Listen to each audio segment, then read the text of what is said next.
This pilot takes a big collapse on the ENC two-liner. It turns into a nasty cravat that he does not know how to handle, which leads to a crazy cascading event and a reserve deployment. Today, I'm going to show you everything about this so that you can fly safer every day. You ready? Here we go. Yeah.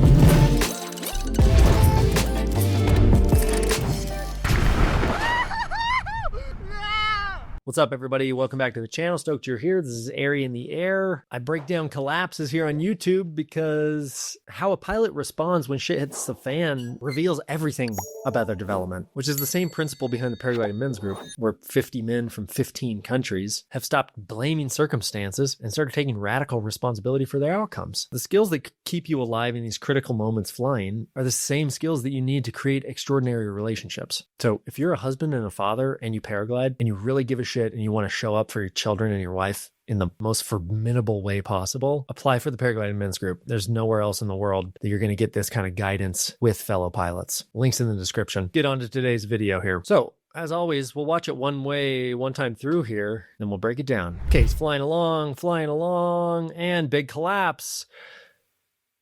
Oh, he's still on the rear risers, both hands, and he pulls the brake, and now it looks like he's got a line over, some kind of nasty cravat here. And a little pumping, it starts an auto rotation. Oh, he's pumping, it's not working. He's losing heading control. He regains heading control. He's pumping, not doing much, kind of barely pumping. Now he grabs the rear riser. He gets heading control again.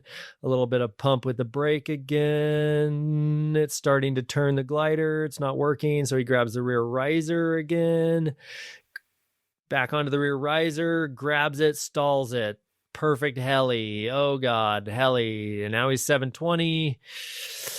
Cravat's still in there. Glider's still stalled. Lets it shoot. Now it's flying forward. Now it's auto-rotating, auto-rotating, auto-rotating, auto-rotating, auto-rotating, auto-rotating. Reserve is out and reserve is open.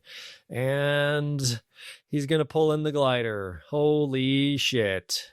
Paragliding is crazy, and it's so dangerous, and it can totally kill you, and it's the most incredible sport ever. So let's break this down. He's flying along. He's on speed here. It's not clear to me how much, maybe full. This loop here you can see in the very bottom right, it's pretty big, so I think he's probably full speed or most of the speed bar. This angle is not ideal, so bear with me here as we break this video down from what we can see. So plane, let's call it a 50% collapse. And honestly, he gets relatively unlucky. This is kind of a nasty cravat. This is not your everyday cravat. So it's going to take some serious skills to deal with this. I remember when I was learning to skydive, like the first day that I went for my AFF training, and before we ever did a jump, they showed us the 3 most common malfunctions that a parachute could have. And they, showed us pictures of it and videos of it, and then they told us how to deal with it, and then we had to sit in a chair, and they took these flashcards that were like a picture of a POV malfunction, and they held the picture over our head, and they said, look up, and we looked up, and it was like the malfunction, and they said, okay, how do you deal with that malfunction? And you had to do what you would have to do to get out of that malfunction. I think that the vast majority of pilots flying ENC two-liners today, if I showed them this configuration here with this big piece of the wingtip behind this line, that they wouldn't actually know how to deal with this malfunction. But today, what I want to tell you is just the most foundational understanding of how to deal with a nasty cravat of any kind, so that we just know kind of instinctually, we can get it into our heads, and hopefully it trickles into our bodies so that when we see a cravat, we actually know what's important and what the kind of process of dealing with it is. Because sometimes we're going to try something and it's either going to work or it's not. And if it doesn't work, we got to kind of go to the next level of escalation in dealing with it, right? So a couple things about this. I want to give this pilot credit because this is a nasty cravat, and I also so appreciate him sending the video in. There's a couple of things that he really doesn't do earnestly. First of all, he does a good job of controlling the heading for the most part. And a couple of times he tries to clear the cravat by pulling the brake, and it kind of induces more turn. Here, he pulls left.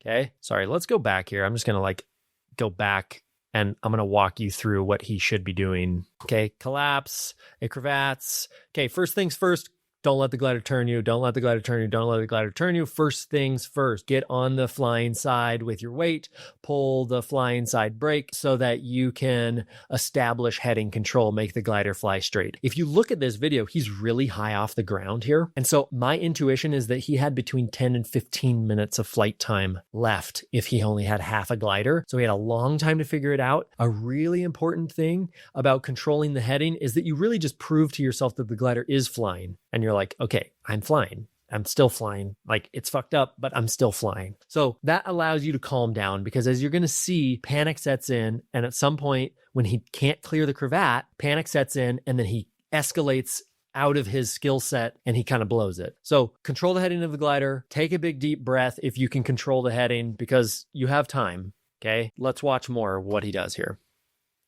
So he's kind of tugging on the rear riser, and then he goes to the brake. At some point, he pulls a nut. It goes back to the rear riser. He's not sure whether to pull the rears or the brakes. Okay, in general, once the glider collapses, I'm all brakes. I'm all brakes because I'm ready for stalling. I'm ready for acrobatics. I'm ready for a battle, and I'm going to do that all with the brakes. So he's kind of he's going between the brakes and the rears here. All brakes for me. In general, like, we don't train people in SIV to like stall it using the rear risers on two-liners. That's not how we do it. So all brakes. At this point, he pulls the brakes enough that it turns the glider to the left. We'll watch it again here. He pulls, and it turns to the left, and it makes the cravat a little smaller here. Then he gets back on the rear riser, kind of does some tugging, more pulling on the left.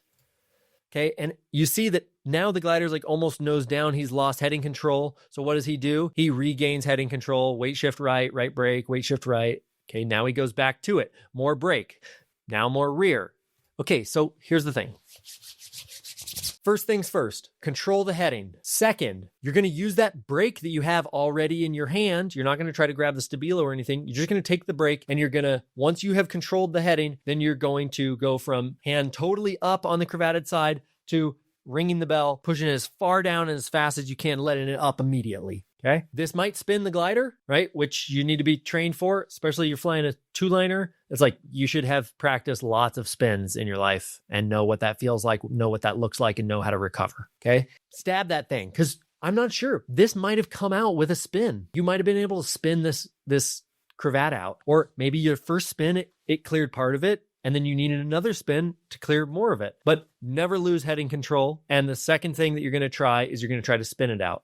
Okay. If it won't spin out, then you can go to the stabilo. And I think in this scenario, in this configuration that we're looking at right here, where he's gotten this cravat a little bit smaller, even though it may have made it more sticky, like to the air, it might be changing the heading more. It may have been possible for him to control the heading, look up at the spaghetti noodles that are flopping around next to the riser, find the stabilo, pull the stabilo, bite it or whatever, so you can get another meter of pull on it, and then fish that wingtip out through the lines via the stabilo. It is entirely possible that that would have worked in this situation, and that the stabilo would have been a great option for this particular cravat. Most cravats are going to clear easier with a spin or a stall than the stabilo, but this one may have worked with the stabilo picking. Okay. At some point, if that didn't work for me and the stabilo didn't work, then I would relinquish to the idea that the only way that this thing is going to come out is through a backfly, and through kind of an extended backfly where I kind of am going to have to play with it. There are many videos of acrobatics pilots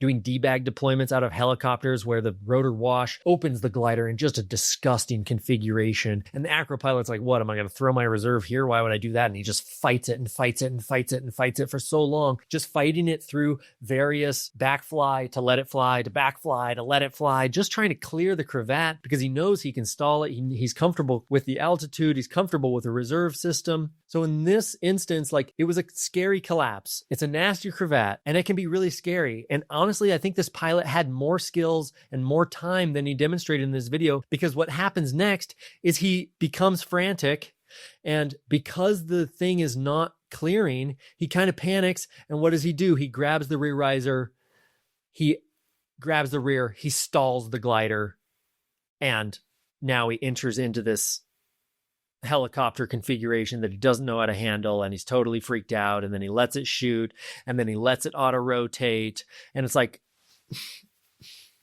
a lot of stuff going on here, right? Like, don't let the glider turn you, don't let the glider turn you, don't let the glider turn you, obviously. But I think that he had more time and he had more skills if he would have been able to be calm here. So this is like a nervous system regulation thing. It's like when the glider collapses, first thing you got to do is like keep your head screwed on as tight as possible and just relax and like breathe deep and think as clearly as you can. This is the same in so many things in our relationships. We get triggered, we get upset, we fucking blow our tops. When in reality, if we would have like slowed down and just taken a fucking breather for a second, we would have like shown up in a way that we were much more proud of and that got us better results. So maybe this was clearable with the stabilo, but he would have had to been calm for that. Maybe this was clearable through backfly. Maybe it was clearable through a spin. Who knows? But at some point, he gets himself into an auto rotation. And I want to tell you about how to get out of an auto rotation if you find yourself in this circumstance. Okay, this is really, really important. If you find yourself in a fully developed auto rotation,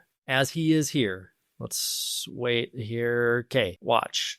Okay, so now right here, this cravat really looking like a knot. Now this is a SAT configuration, right? This is a fully developed auto rotation. So the only way to get out of this is to pull the outside brake, which is the right brake. Okay. He does what he can in this circumstance, which is he puts both brakes into one hand and he deploys his reserve immediately. Okay. I would have preferred in my own instance to keep the glider overhead, control the heading, do all of the shit, try to mess with it as much as I can. If I deem this thing is not coming out and I can't land it like this, then a perfectly flying glider is way better to throw a reserve to than a auto-rotating glider. Auto-rotating gliders eat up reserves a lot. So we don't want to throw from this configuration. If you find yourself in this configuration, basically, and you don't know how to deal with it, then you have no other option than to throw. Okay. And I've been in that configuration. This is the one time I've deployed my reserve. I screwed up a helicopter, got line twisted. The glider started auto rotating. I threw my reserve. The glider came around and ate the reserve. So to how to get out of this, the only thing that he can do here is now pull the right brake. Okay, so now the glider's leading edge down. It's a little bit tilted. It's in a sat. It's going towards the cravat. Okay, the only thing you can do is take that outside right brake and pull it so hard that it breaks the spiral, right? That might look like stalling it, and that might look like it actually just like slows it down enough that it comes out and you can regain heading control. In this configuration, with this amount of spiral, this amount of pressure in the glider, the only way you're going to be able to do that is with two hands. It's with two hands. So literally, you're going to have to grab the right brake, and it's going to feel so hard when you're spiraling like that, when it's auto rotating. And it is. And you're going to have to pull it with your right hand, get your left hand on it too, and pull it. And you're better off getting both of your hands on this brake line, pulling it, stalling the glider, and then throwing your reserve, then throwing it out of an auto rotation. Obviously, it's an altitude thing. If you're altitude aware and you've got 3,000 feet, then you can mess with it. You can fight like this. If you're close to the ground, there's no other choice. You just have to deploy your reserve immediately. So I wanted to tell you this. There's a couple of videos that circulate on the internet of people who are in auto rotations who find themselves in a deep auto rotation with a lot of pressure, and they use two hands on the outside brake to stall the glider out of the auto rotation. Nick Grease has one. He hasn't sent it to me, so send Nick Grease a message and say, hey, Nick, send Ari that video of you doing the crazy stall on the Enzo where you use both hands to stop the auto rotation. It's such a valuable demonstration of this concept. But don't let the glider turn you. Literally why I say that so many times for you is to keep you out of auto rotation, because it's the most dangerous configuration the paragliders get into. It's deadly. This is the first time I've really talked about this on the channel, of like how to get out of auto rotation if you really find yourself in it. And it really takes so much force. It's so incredible. Like, it takes so much force that this is why you should be physically fit when you paraglide. Like, this is why you should do push-ups and pull-ups and have upper body strength to paraglide, right?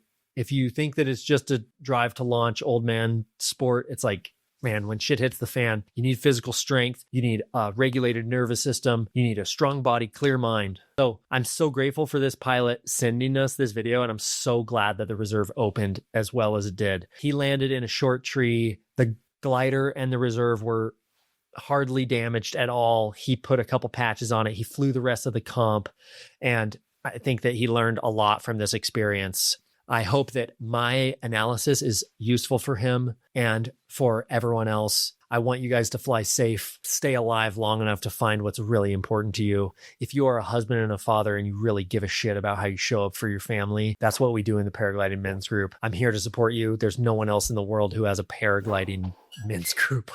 So if personal development is on your radar right now, this is the last week to apply. I'd love to hear from you. Links in the description. We'll see you on the next episode, everybody.